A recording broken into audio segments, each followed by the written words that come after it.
Rendus en Jésus-Christ, nous avons un programme des enseignements et partages qui s'est fait chaque samedi de 18h juste à 19h juste. Ce programme qui sera présenté par le frère Roland Kalonji. Voilà. Donc, comme vous le savez, nous sommes en train de parler sur Jésus et David. Nous avons déjà, en tout cas, abordé, nous avons déjà passé 2 séances là-dessus, toujours sur le thème Jésus, fils de David. Aujourd'hui, on ne peut pas faire un rappel. D'abord, parce que on n'a pas, à cause du temps, parce qu'il y a beaucoup de choses à dire et que le temps ne va pas nous permettre à faire encore des rappels.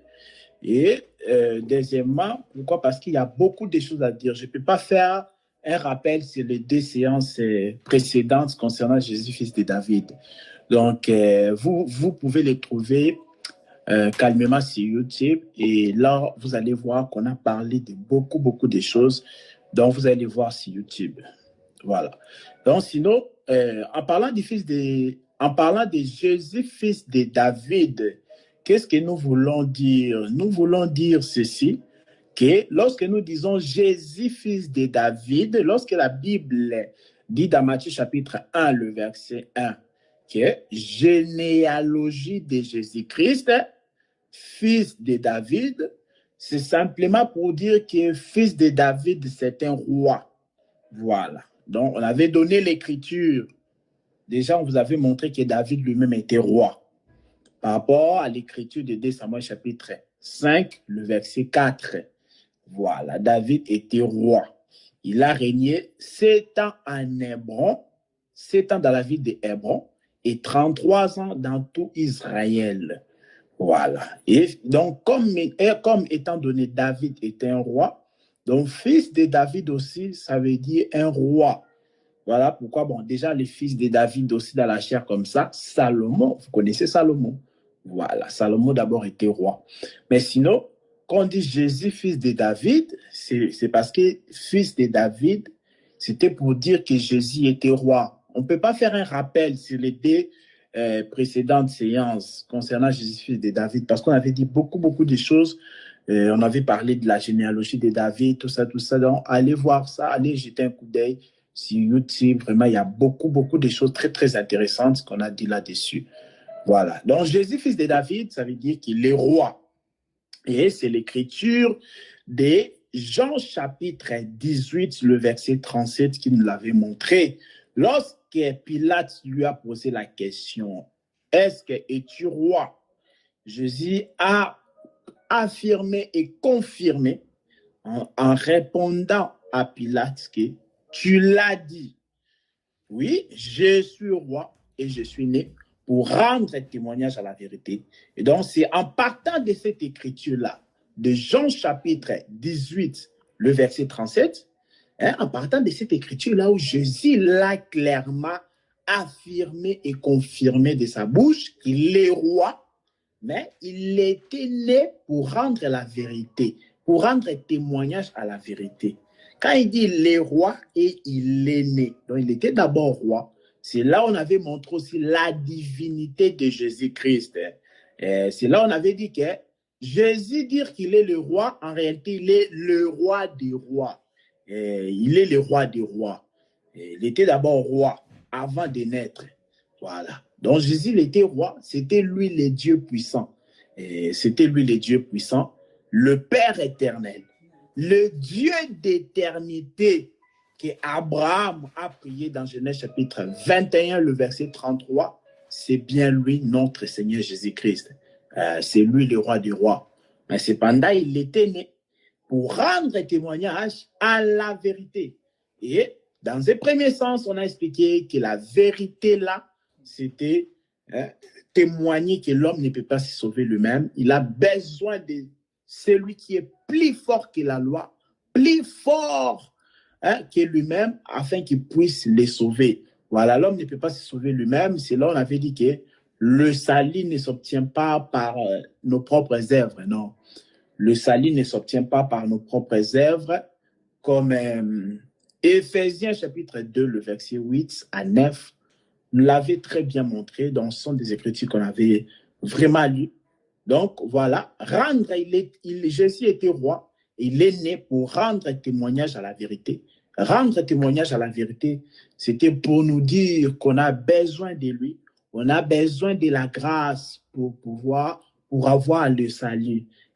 Pour acquérir le salut, il faut que la grâce puisse intervenir. C'est ça la vérité. On avait montré dans un deuxième sens maintenant, c'est ce qu'on était en train de parler le samedi dernier, et que les ténèbres ne régneront pas toujours. Parce que Ésaïe chapitre 9, le verset 1, nous dit que les ténèbres ne régneront pas toujours. Donc, les ténèbres qui devaient cesser de régner, c'était Goliath. Et Goliath aussi, c'était les ténèbres.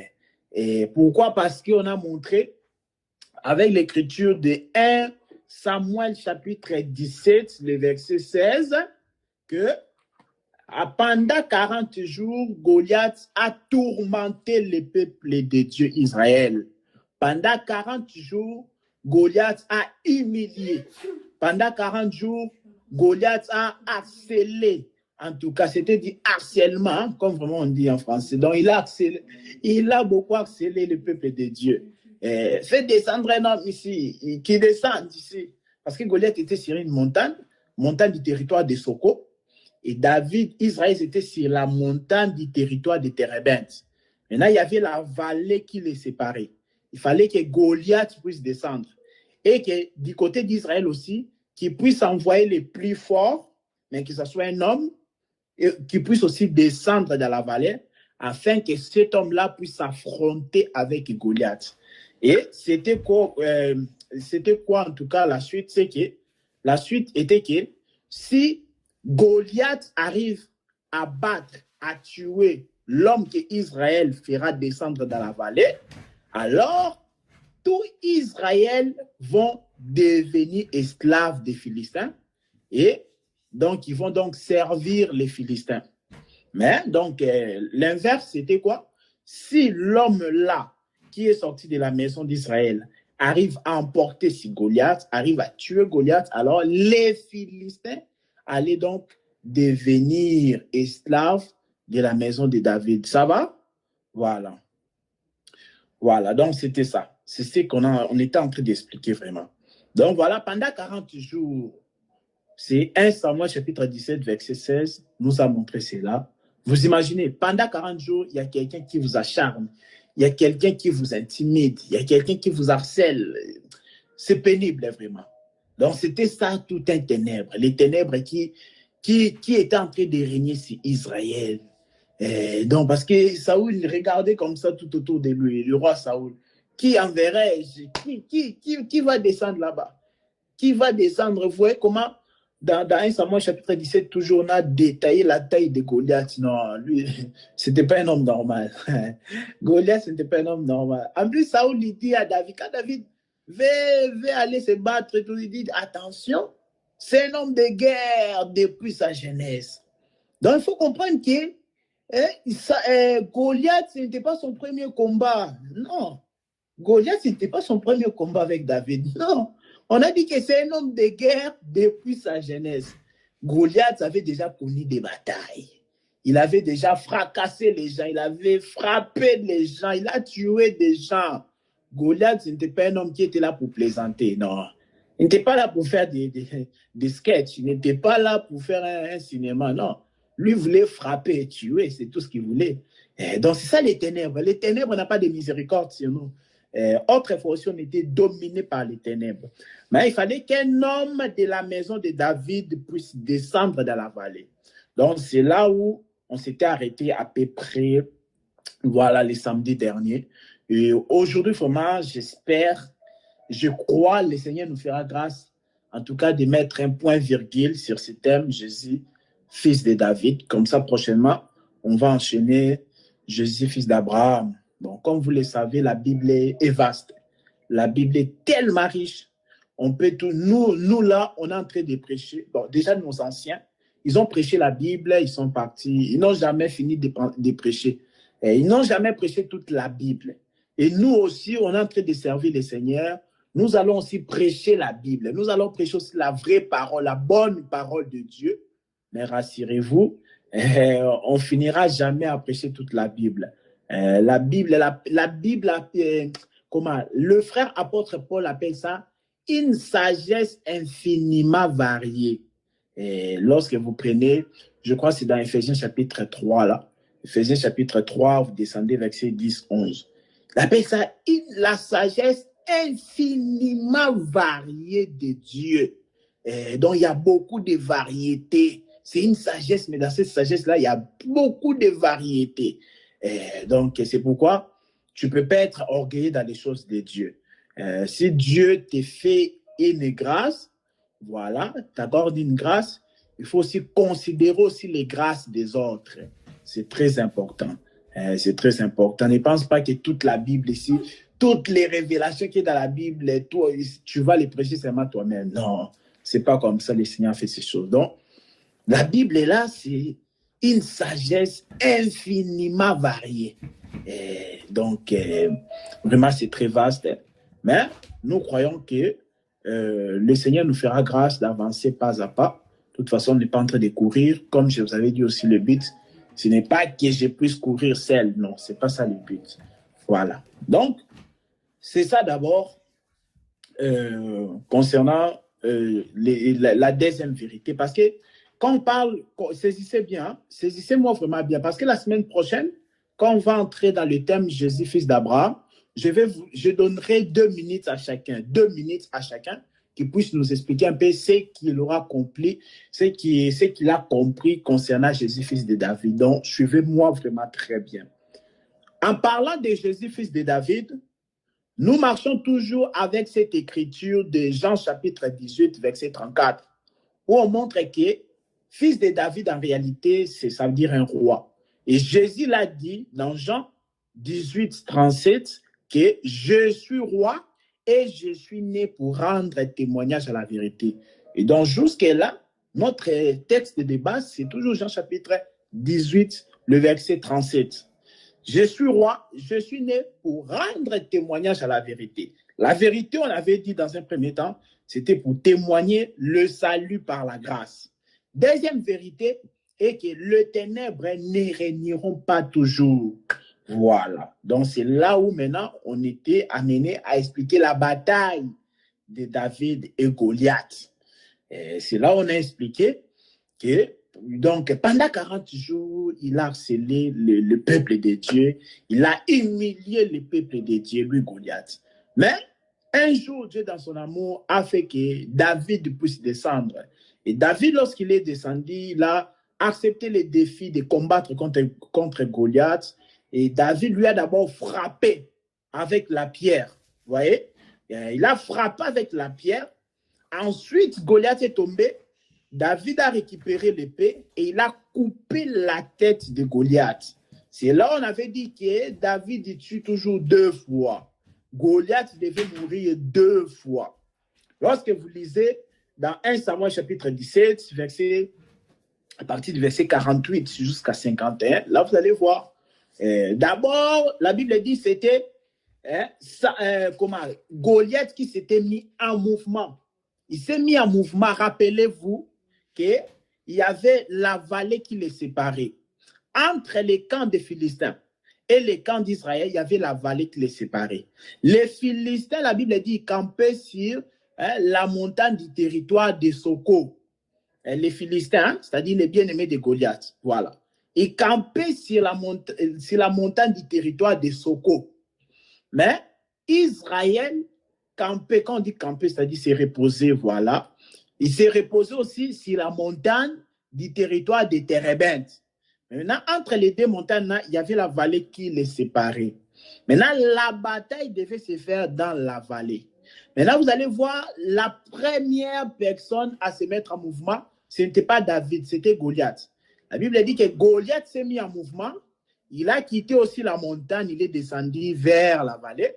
Et c'est là que David aussi a commencé à courir pour aller les rencontrer dans la vallée. Et Goliath, qui se déplace en premier pour descendre dans la vallée, c'est d'abord lui, le diable.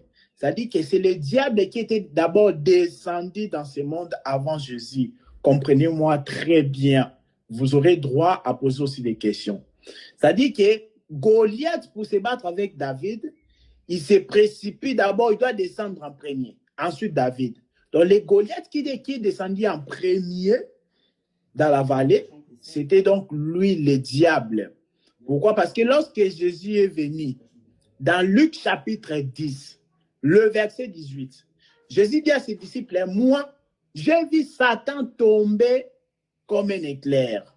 Et il était au ciel, il a été précipité comme ça. Il est descendu comme ça, comme un éclair. Il a dit, j'ai vu Satan tomber comme ça du ciel, comme un éclair. Et donc, c'est lui, Goliath, qui avait quitté la montagne. Il est descendu. Quand il est tombé là, ce n'était pas pour s'aventurer. C'était pour combattre le peuple de Dieu. Et c'est ça. Mais maintenant, vous allez voir que maintenant, Jésus était venu plus tard. Satan était déjà descendu dans la vallée. Jésus est venu plus tard. Mais vous allez voir que Jésus a remporté sur lui. Jésus a vaincu donc le diable. Aujourd'hui, je veux bien l'expliquer. Et en tout cas, je crois que le Seigneur va nous faire grâce avec les temps, ça va aller. Voilà. Donc, Jésus, j'espère que tout le monde est en train de me saisir. Hein? Voilà, ça va, j'ai votre attention. Voilà. Jésus est venu ensuite. Yes, yes. Voilà, merci beaucoup. Voilà, comme l'autre fois, là, voilà, avec les signaux, merci beaucoup. Comme ça, je sais, on est ensemble. Donc, Satan d'abord est venu dans ce monde en premier. Ensuite, Jésus aussi est venu. Et lorsque vous voyez Jésus, il est né d'une femme vierge, tout ça, c'était pour croiser Satan dans la vallée. Ce n'était pas en vain.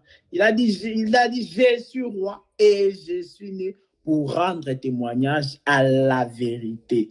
La vérité à laquelle il devait rendre témoignage maintenant, c'était que les ténèbres ne régneront pas toujours. Satan ne peut pas toujours continuer à dominer le peuple de Dieu. Non, ça devait cesser. Donc, c'est ça. Mais maintenant, Jésus va venir rejoindre Satan dans la vallée. Mais ce combat-là avait eu lieu quand? C'est quand Jésus avait eu 33 ans. Lorsqu'il a achevé son ministère, et c'est là où il y a eu le combat à la croix. À la croix, qu'est-ce qui s'est passé? La Bible nous dit, dans Colossiens chapitre 2, le verset 14 à 15, qu'il a effacé l'acte dont les ordonnances nous condamnaient en les clouant à la croix. Et comme conséquence, il a dépouillé maintenant les autorités, les dominations. Beaucoup de gens ne comprennent pas cette écriture. Colossiens chapitre 2, le verset 14 à 15. On a dit que Jésus a effacé l'acte dont les ordonnances nous condamnaient. Donc, il y avait un acte dont les ordonnances nous condamnaient. Il y avait les ordonnances qui étaient écrites dans un acte comme ça. Et puis, c'est ça, ces ordonnances-là qui nous condamnaient. Maintenant, Colossiens 2,14 nous dit que Jésus, il a effacé cela, l'acte dont les ordonnances nous condamnaient, en les clouant à la croix. L'acte dont les ordonnances nous condamnaient, c'était la loi de Moïse qui pesait sur nous. Et Jésus a pris ça, il a cloué ça à la croix. Après avoir accompli la loi,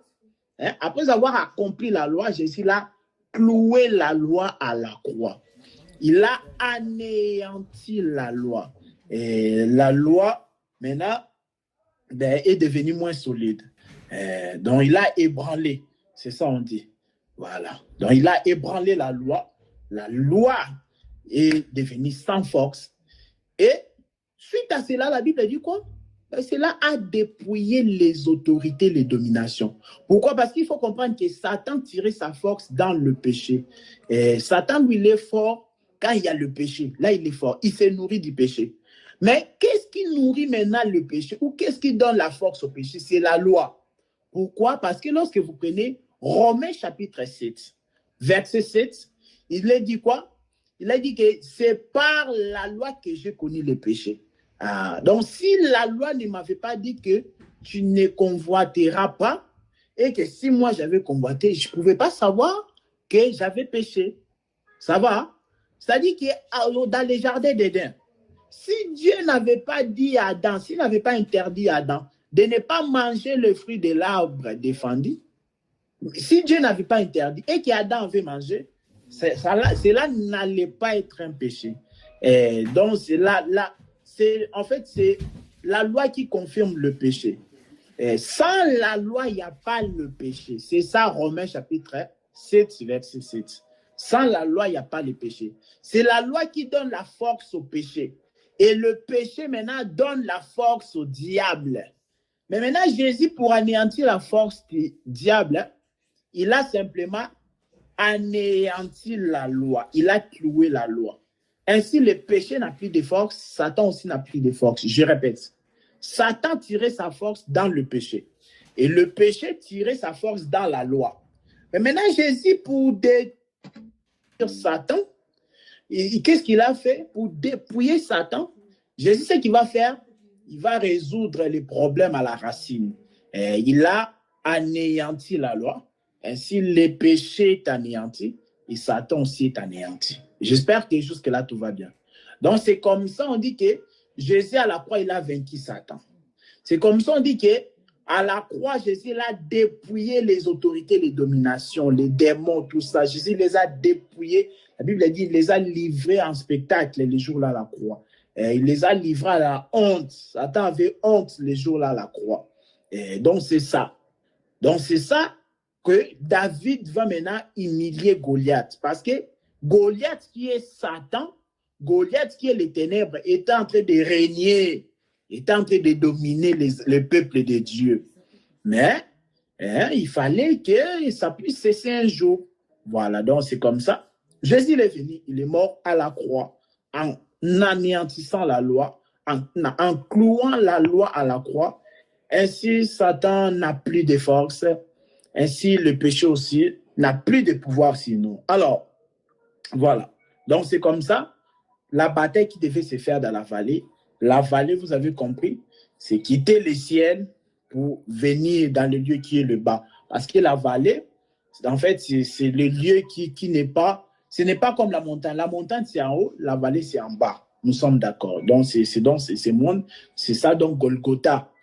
C'est là le lieu des rendez-vous de la bataille de Goliath et David. Et qu'est-ce qu'il a fait, David? Il a tué, il a d'abord frappé Goliath. Goliath est tombé. Ensuite, il a pris l'épée, il lui a tué. Aujourd'hui, l'œuvre de la croix, nous devons comprendre que cela nous a donné la victoire spirituellement d'abord.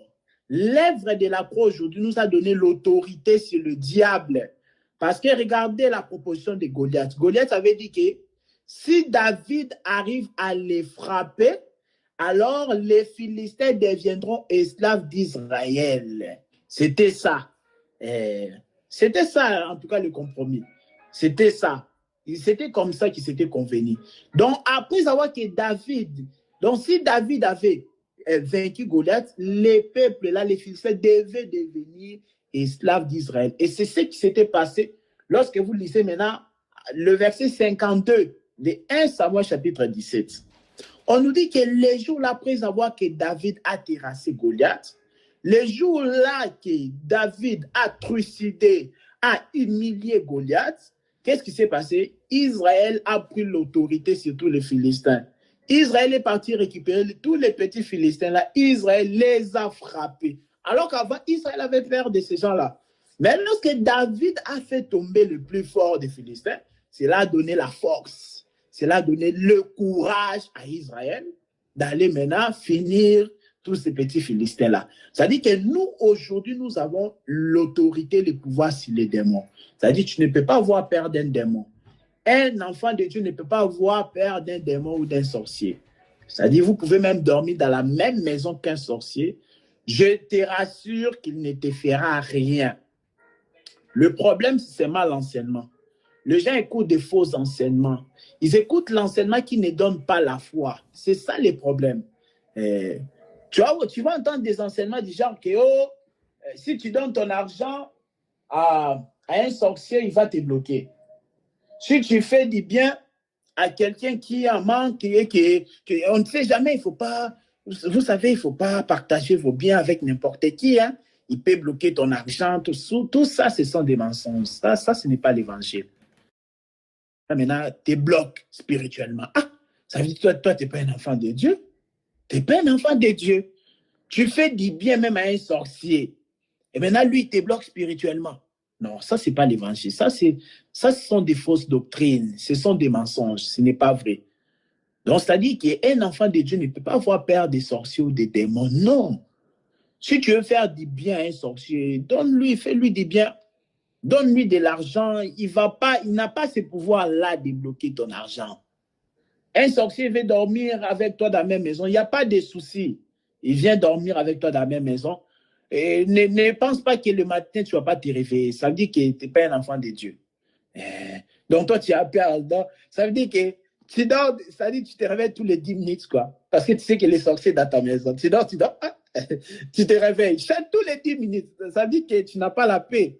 Ça veut dire que là, vraiment, tu as été mal enseigné. Ça veut dire que nous devons voir, donc la parole de Dieu doit produire à nous, en tout cas, des racines. Donc, la parole de Dieu, souvent, on parle de la parole de Dieu, mais la parole de Dieu n'est pas vraiment entrée en nous. Parce que lorsqu'on te met face à une situation, tu commences à réfléchir 2 fois. Ah, vraiment, vous êtes sûr qu'on dort dans la même maison? Vous êtes sérieux quand même? Tu peux dormir dans la même maison avec un sorcier, il ne va rien faire. Il ne va rien faire le matin aussi. S'il essaie de t'attaquer, ben, c'est lui qui sera immédiat en tout cas. Donc, un enfant de Dieu ne peut pas avoir peur des sorciers, tout ça. Nous devons comprendre aujourd'hui, grâce à l'œuvre parfaite de la croix, nous aujourd'hui, nous avons l'autorité, le pouvoir sur les Philistins, les démons. Parce que lorsque David renverse Goliath, maintenant, Israël a l'autorité sur tous les Philistins. Israël est parti les frapper, il fouillait. Les Philistins étaient en train de courir. Israël les poursuit, les frapper, tout ça. Donc, ils étaient vraiment ridicules. C'est ça. C'est-à-dire que nous, aujourd'hui, les démons sont plutôt nos esclaves. J'aime bien les dire comme ça. Les démons sont les esclaves des enfants de Dieu. Mais si tu n'as pas l'évangile, ben, tu ne peux pas les comprendre. Les démons sont nos esclaves. C'est-à-dire qu'un démon ne peut pas te diriger comme ça, non. C'est-à-dire un démon ne peut pas étouffer ton sommeil. Un démon ne peut pas te faire manquer la paix. Parce que Jésus a dit, je vous ai donné le pouvoir et l'autorité. C'est ça que nous devons croire. La parole de Jésus, c'est ça, le oui et amen. Ce n'est pas ce que certains prédicateurs ils prêchent ici.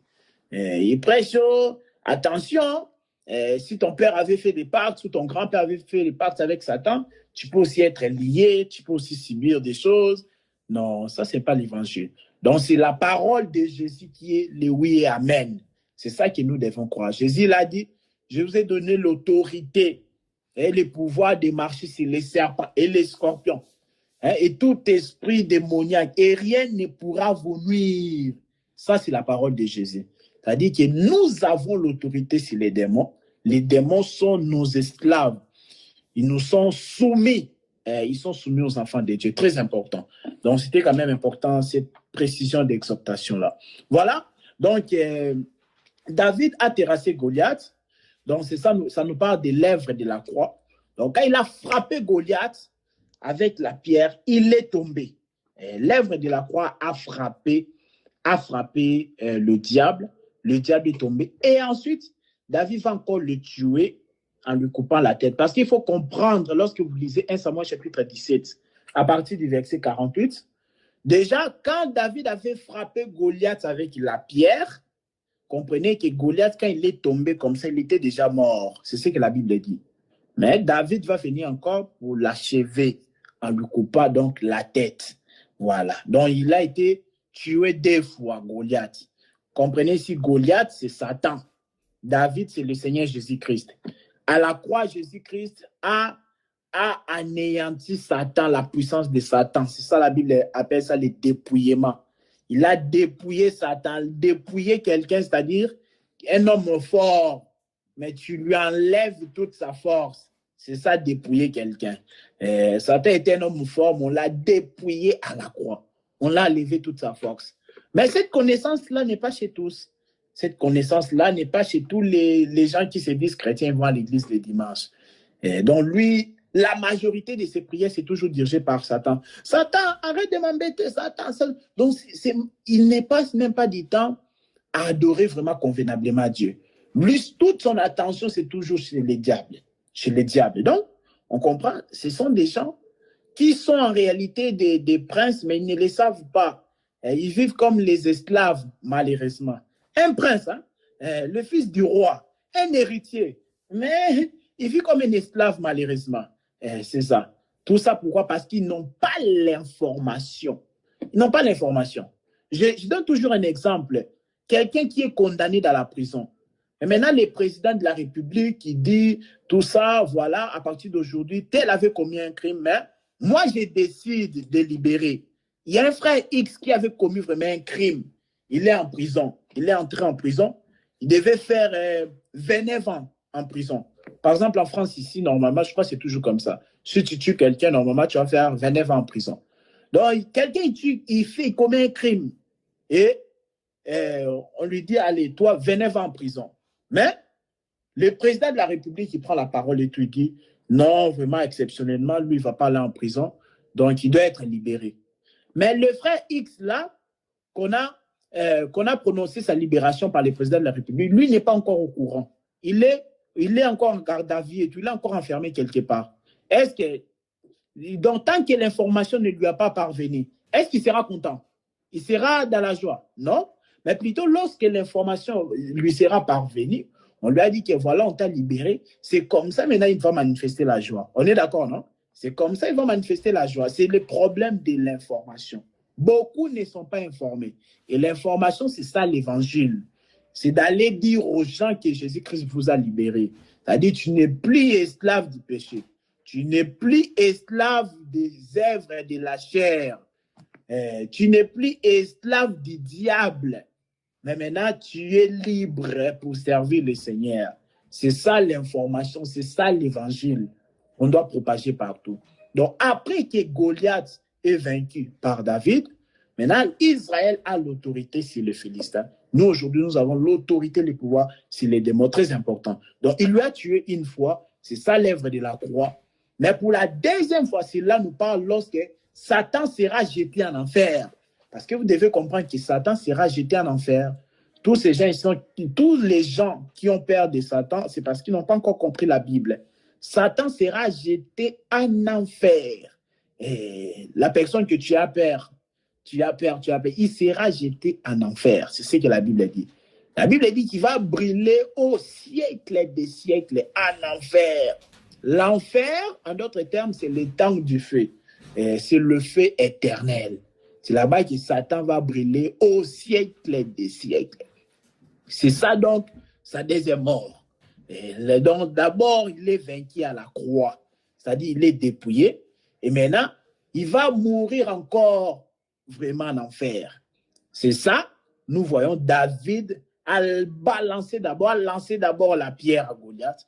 Goliath, il est tombé. Il est dépouillé. Lorsque David l'a lancé d'abord la pierre, et qu'il est tombé, il était déjà dépouillé. Maintenant, David va encore prendre l'épée pour lui couper la tête. C'est ça, il est carrément achevé. Satan a déjà été dépouillé par l'œuvre de la croix. L'œuvre de la croix a vaincu Satan. C'est ça donc la pierre d'abord.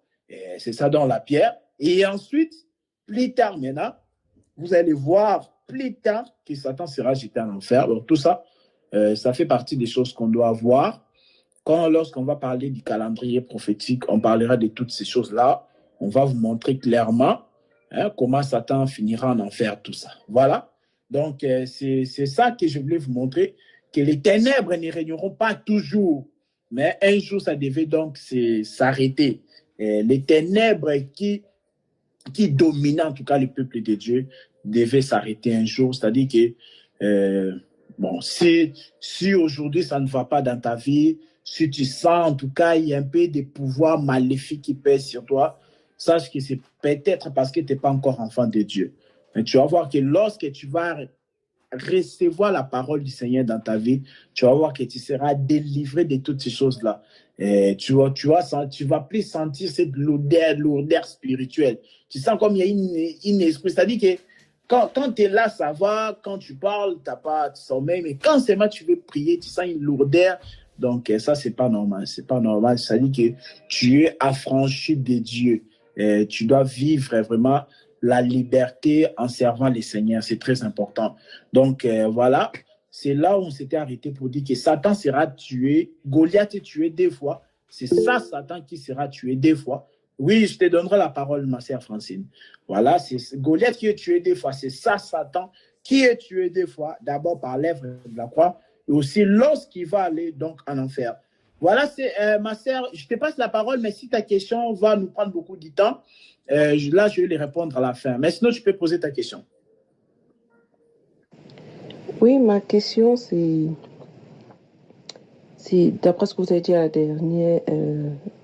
les derniers thèmes que vous avez dit, que si vous avez souvent les lourdeurs de prière et tout, c'est que vous n'êtes pas encore enfant de Dieu. Mais les enfants de Dieu ont... Non, je n'ai pas vraiment dit ça. C'est Francine. Attention.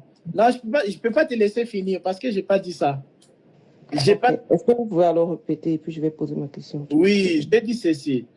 Si vous sentez des puissances maléfiques qui pèsent sur vous, c'est-à-dire que si vous êtes dominé par les ténèbres, comprenez que vous n'êtes pas encore enfant de Dieu. L'exemple de la prière, je l'ai dit plus tard. Mais d'abord, si tu es dominé par les ténèbres, c'est parce que tu n'es pas encore enfant de Dieu. Voilà. Parce qu'un enfant de Dieu doit avoir l'autorité, la domination sur toutes ces choses-là. Quand je dis enfant de Dieu ici, c'est-à-dire les gens qui ont reçu la parole, ils ont le Saint-Esprit en eux. C'est comme ça on est enfant de Dieu. Mais maintenant, là, j'étais en train maintenant d'exhorter que ce n'est pas normal lorsque tu sens une lourdeur spirituelle, tu veux prier, tu n'arrives pas, tout ça. Ça aussi, ce n'est pas normal. Tu vois un peu. Ça, ce n'est pas normal. Mais je n'ai pas dit que tu n'es pas enfant de Dieu. C'est-à-dire que tu vois, si tu sens un peu de lourdeur, tu dois prier, comprendre que le Seigneur va te délivrer de cela. C'est-à-dire que le Seigneur va t'arracher de cela. Parce que les ténèbres, si tu es un peuple du Seigneur, les ténèbres ne doivent pas régner toujours sur toi. Voilà, tu peux continuer, Sœur Francine. Ça va? Oui, ça va, ça a été clair maintenant. Merci. Ah, ok. Non, il peut arriver à tout le monde d'avoir du mal pour prier. Par exemple, si tu as trop sommeil, ça n'a rien à voir avec les diables. Hein? Parce que c'est ça aujourd'hui dans les églises. Quelqu'un va à l'église, commence à somnoler et tout. Le pasteur, il dit, oh, Satan est en train d'envoûter les gens. Non, la personne n'avait pas bien dormi la nuit. Mais le pasteur dit, oh, Satan est en train d'empêcher les gens d'écouter la prédication. Non, c'est juste qu'il faut être en forme. Il faut bien dormir pour être en forme, aller à l'église, tout ça. Ça aussi, c'est important. Donc, toute chose, ce n'est pas toujours Satan. Ça va, hein?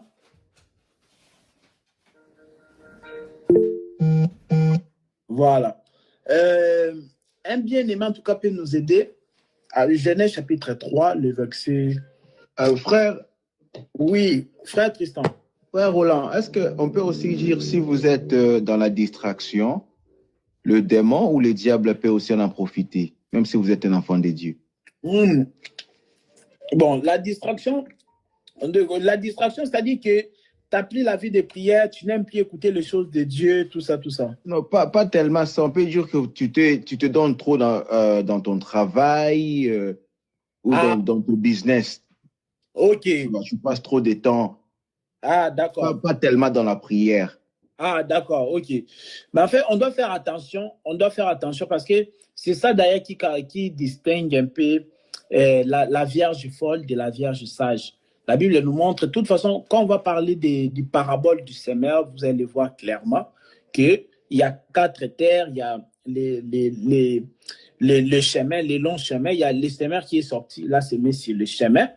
Il a semé la semence sur le chemin, alors que le chemin, le long du chemin, tu ne peux pas semer là, c'est là où les gens ils passent, les piétines. Donc, ce n'est pas un endroit approprié pour semer. Et vous allez aussi voir, il avait aussi semé dans une terre pierreuse, là où il y a des pierres, tout ça. Il avait aussi semé dans une terre épineuse, là où il y a beaucoup d'épines.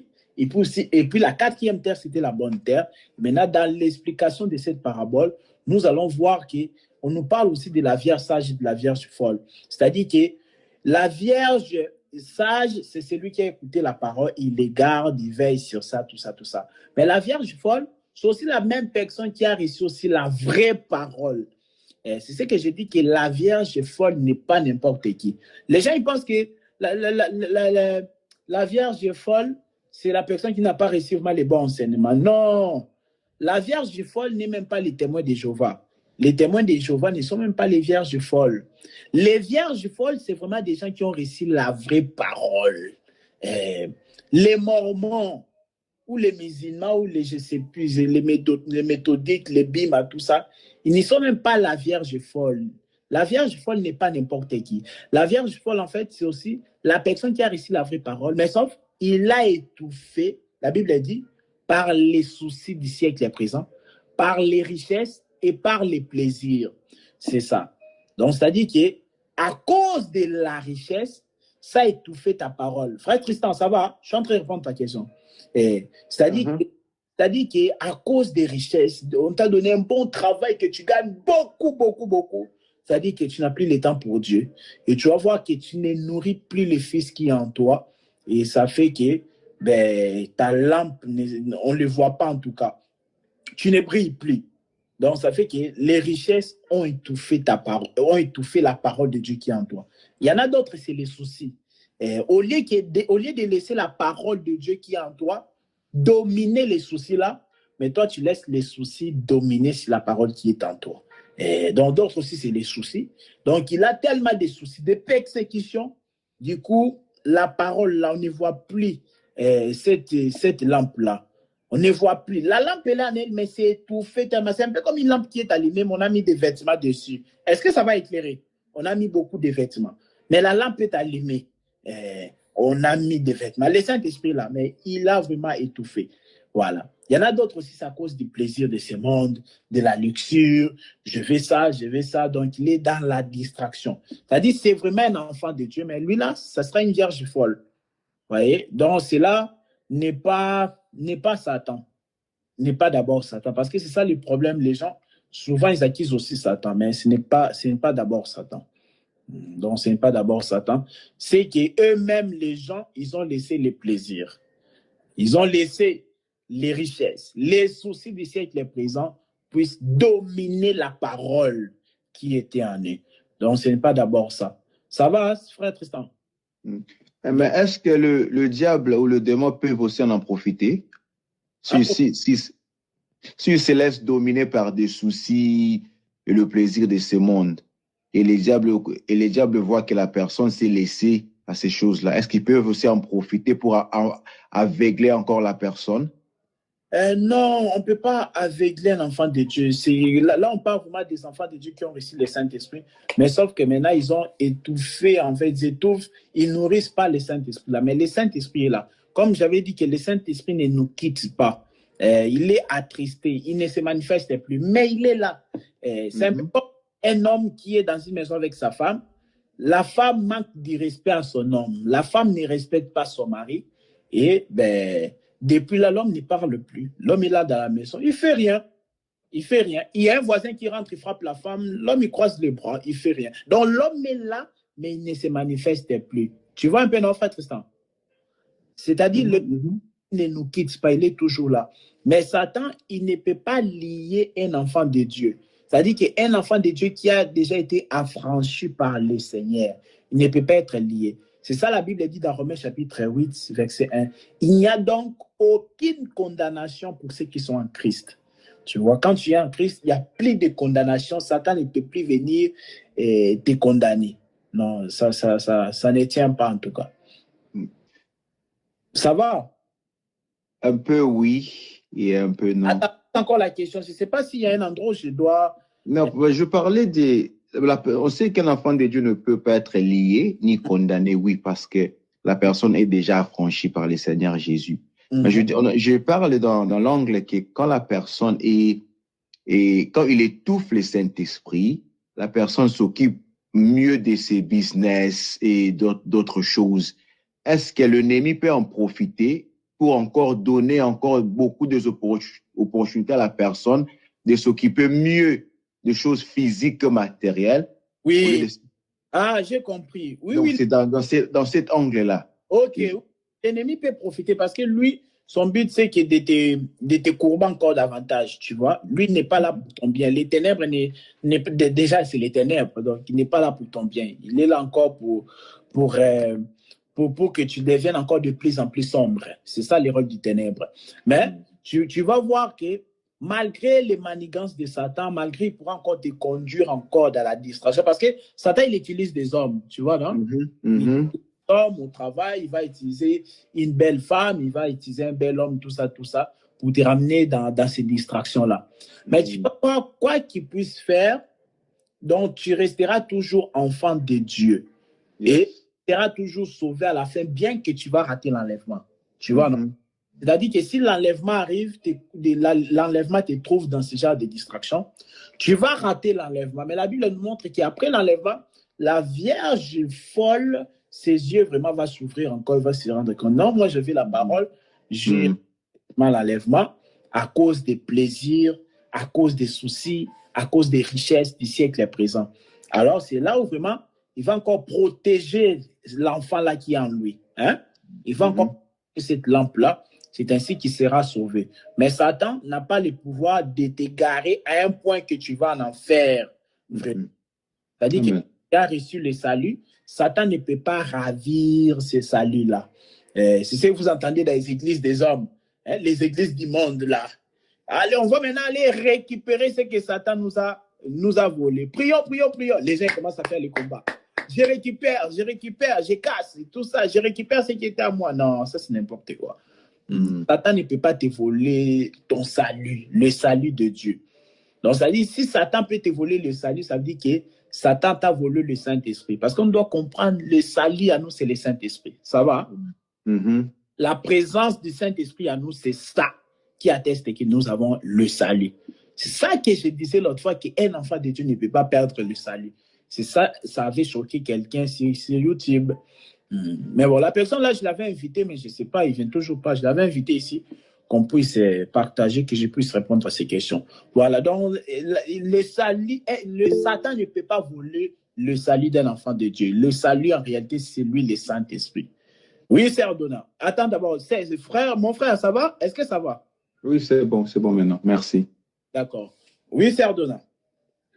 Oui, en fait aussi, je voulais rajouter par rapport à ce que vous avez dit, par rapport que les diables volent et à les récupérer. C'est vrai que les gens ils doivent aussi comprendre que, par exemple, si aujourd'hui il n'a pas de travail, tout ça, ce n'est pas ce n'est pas les diables qui l'a volé. Peut-être c'est une je sais pas, mais en fait, ils pensent que quand, par exemple, ils n'ont pas quelque chose de matériel, en fait, dans leur vie, par exemple, une maison, une voiture, un travail, etc., ils pensent que voilà, c'est les diables qui l'a volé et qu'en fait, ils doivent récupérer. Mais c'est ça, en fait, aussi qu'ils doivent comprendre que les choses des choses de ces mondes, en réalité, c'est ça aussi, je pose la question, si les choses de ces mondes, en réalité, ça appartient au diable, en fait. Parce que si on est dans ces mondes, c'est vrai que c'est encore les diables qui dominent ces mondes, mais nous, les enfants de Dieu, c'est Dieu lui-même qui nous domine. Mais quand on commence à prier de récupérer, c'est que les choses de ces mondes, si en réalité, si c'est une très bonne prière et aussi si c'est aussi chrétien biblique. Ça, c'est ma question. Est-ce que tu peux donner l'exemple d'une chose là que le diable a volé aux enfants de Dieu? Le mariage. Les mariages. Les enfants. Le diable a volé les enfants dans le sens que la femme est stérile ou les enfants sont morts. Oui, c'est ça. Bon, il peut être au cas, par exemple, qu'elle est stérile ou simplement ou qu'ils sont morts. Ok, d'accord. Donc, quand maintenant les gens ils comprenaient bien ici, hein, Frère Batamba, attends, je réponds après, je te donne la parole à mon frère. Tu voulais poser une question ou pas, Frère Batamba? Frère Batamba. Bon, c'est pas grave. C'est juste je disais, oui. C'est juste par rapport à la question qui vient de se passer, les histoires de récupération là. J'avais aussi une chose à ajouter pour éclairer les choses. Oui. Bon, moi je pense que Satan ne peut jamais prendre ou lier le salut d'un enfant de Dieu. Parce qu'il est décrit que... Oui, mais si le bien matériel, Satan peut, par exemple, enfermer ou voler une chose d'un enfant de Dieu. Parce que je vais prendre l'exemple de Daniel. Donc, il priait et depuis le premier jour, Dieu déjà lui avait exaucé. Oui. Mais les Écritures disent que Satan avait stoppé l'ange qui pouvait apporter la réponse à Daniel. Donc, j'ai compris aussi que le diable peut retenir ce qui nous appartient. Par exemple, les mariages, les finances. Oui. Ok. Beaucoup d'exemples. Oui, je ne sais pas si j'ai bien dit ou... Ouais, mais de toute façon, on est dans l'école, hein? Oui. C'est ça que j'allais ajouter à la question de la sœur. Ok, merci beaucoup pour ton intervention. Sœur Donna, je me mets bien. Merci. Eh bien, vous avez remarqué beaucoup de doctrines, des fausses doctrines et des doctrines des combats spirituels là. Donc, il épuise toujours dans l'ancienne alliance. Les gens qui prêchent les combats spirituels là, les combats spirituels, un combat qui ne termine jamais. Les combats spirituels, ils ont puisé ça dans l'ancienne alliance. Quand vous leur dites que donnez-nous aussi les écritures de la nouvelle alliance qui attestent ces choses-là, ben, ils ont un peu du mal, tu vois. Par exemple, c'est comme mon frère Batamba a dit là, c'est souvent avec les écritures comme ça de Daniel, ils récupèrent ça et ils en font toute une doctrine. Vous voyez un peu. Donc, Daniel était d'abord en train de prier sur quoi? Tout ça, bon, on ne va pas entrer dans ça, sinon on va encore aller très loin. Mais comprenez bien ici que maintenant, bon, supposons le diable est à voler les enfants, comme les frères invoqués ici. Mais maintenant, tu vas demander à diable, je vais récupérer mes enfants. C'est-à-dire que le diable a des enfants à te donner. Vous imaginez pas? Donc, les enfants qui viennent du diable, vous imaginez un peu? C'est-à-dire que toi, tu demandes au diable les enfants. Remets-moi tes enfants, là, ils étaient chez le diable. Mais je ne sais pas. Moi, en tout cas, moi, je n'en veux pas les enfants qui viennent du diable. Vous voyez? Donc, c'est des dieux. En fait, c'est des dieux qui viennent toutes choses d'abord. Donc, c'est-à-dire que le diable t'avait volé les mariages et tu vas aller lui dire, remets-moi mon mariage. Non, ça n'a pas de sens en tout cas. Est-ce que ça va? Oui, c'est très bien ce que vous avez dit. Ça c'est une chose que j'ai jamais pensé, que si on demande de récupérer un truc au diable, en réalité, n'a pas de sens. C'est mieux d'aller demander à Dieu lui-même. Je donne un exemple. C'est comme si tu étais en train de manger ta banane. Tu vois une banane, non? Mes frères, vous me suivez, non? Une banane. Tu es en train de manger une banane. Tu n'as pas fini, tu n'es même pas arrivé à la moitié. Tu avais juste commencé à manger comme ça. Et maintenant, les diables récupèrent ça maintenant. Il récupère ça maintenant, il commence à manger ça. Et maintenant, toi, tu commences à dire, remets-moi ma banane ou mon sandwich. Vous voyez un peu. Donc, ça dit, toi, ton sandwich que tu as mangé, le diable a pris ça. Et maintenant, tu veux récupérer ce sandwich sale déjà, c'est déjà arrivé entre les mains du diable. Et en tout cas, moi, je ne veux pas de ces sandwichs-là. Donc, diable, il est en train déjà de les consommer. Et moi, je vais aller, remets-moi. Non, ça c'est des faussetés. Oui. Moi j'ai une question. Oui.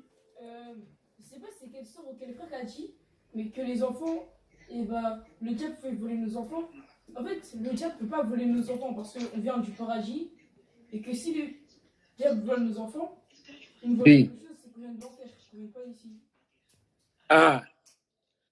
Ça aussi, c'est très intéressant ce que les frères sont en train de dire. Donc, ça dit que toi, un enfant de Dieu, on te vole ta chose qui est céleste. Parce qu'attention, frère Batamba, même l'exemple là de Daniel, la Bible dit que le diable avait bloqué en tout cas la réponse que Dieu avait envoyée à Daniel. Il n'avait pas pris ça. Est-ce que vous me cessez? Il avait empêché ça pour que ça arrive à Daniel. Attention, là encore, si on entre dans les profondeurs, les rédempteurs ne s'étaient pas encore levés. Le sang n'était pas encore vexé à la croix. C'est ce que les gens doivent comprendre. Qu'il y a une différence entre avant la croix et après la croix. Ça, je ne cesserai jamais de le répéter. Il y a vraiment une très grande différence. Les gens, ils nous confondent souvent, ils nous mélangent avec Israël terrestre. Attention, il faut faire attention. Nous sommes en train de vivre après la croix. Il y a une différence entre avant la croix et après à la croix. N'oubliez jamais cette nuance-là, n'oubliez jamais cette précision-là. Ça va? Donc, c'est-à-dire que le diable, on n'a pas vu ça, il a bloqué, puis quelqu'un va venir maintenant, je vais récupérer ça. Non, on n'a pas vu ça. Donc, c'est ce que le bien-aimé Kéné a dit. C'est-à-dire que toi, tu viens du ciel. Mais maintenant, le diable va voler ta chose qui est céleste là. À moins encore si tu étais païen, ouais, le diable a assez joué de toi, tout ça, tout ça. Mais tu es déjà un enfant de Dieu. On te vole quelque chose par le diable. Ah non, là, c'est pas possible. Tu es un enfant de Dieu, on te vole. Oui, mon frère, Batam. Après, Joachim aussi a levé. Alors, merci beaucoup. Bon, je vous écoute très bien. Le problème, André, avant la croix ou après la croix, il n'y a pas de problème là-dessus. Oui. Ma question est celle-ci. Oui. Vous dites que le diable ne peut pas voler une chose chez un enfant de Dieu. Et moi, je pose la question par rapport à ce que dit Jésus dans Jean chapitre 10. Oui, Il dit que les voleurs ne viennent que pour dérober, ainsi de suite là. Oui. Donc, quand déjà Jésus appelle le diable voleur, Oui. il vient pour dérober. Parce que dérober, c'est-à-dire de prendre la chose qui ne t'appartient pas. Bon, je ne sais pas comment vous pouvez expliquer le verset là. D'accord. Là, merci. Permettez-nous qu'on ait une précision, d'accord? C'est très important. Là, Jésus s'adresse à qui?